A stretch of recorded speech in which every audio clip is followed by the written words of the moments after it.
தமிழ்நாடு முதலமைச்சர் அறிவுறுத்தலின் பேரில் தமிழ்நாடு கூட்டுறவுத்துறையின் கீழ் வயது முதிர்ந்தோர் மற்றும் மாற்றுத்திறனாளிகளின் இல்லங்களுக்கு நேரடியாக ரேஷன் பொருட்களை வழங்கும் தாயுமானவர் திட்டம் கோவை மாநகர் மாவட்டம் பீளமேடு பாலசுப்பிரமணிய நகரில் ஆகஸ்ட் 12 அன்று தொடங்கப்பட்டது.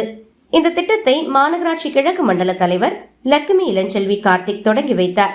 இந்நிகழ்வில் திமுக பொதுக்குழு உறுப்பினர் இரா மணிகண்டன், 52வது வட்டக்கழக செயலாளர் கி நாராயணன், கோவிந்தராஜ், மனோகரன், எஸ் ரங்கதுரை, ஹட்கோ மாணிக்கம், ஆட்டோ வாசு, ஆட்டோ சசி, புதூர் ரமேஷ்குமார், பட்டேல், கங்கை ரவி, சுரேந்தர், மா ரவி, ஜவஹர், கோகுல், பேபி உள்ளிட்ட கழக நிர்வாகிகள் மற்றும் பொதுமக்கள் கலந்து கொண்டனர்.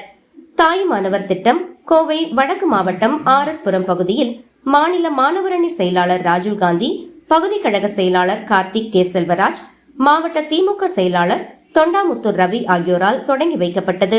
அதேபோல கோவை மாநகராட்சி 63வது வார்டு ராமநாதபுரம் பகுதியில் பணிகள் குழு தலைவர் சாந்தி முருகன் தொடங்கி வைத்தார். நிகழ்வுகள் முடிந்ததும் வயது முதிர்ந்தோருக்கு வீட்டுக்கே சென்று குடிமைப் பொருட்கள் வழங்கப்பட்டது.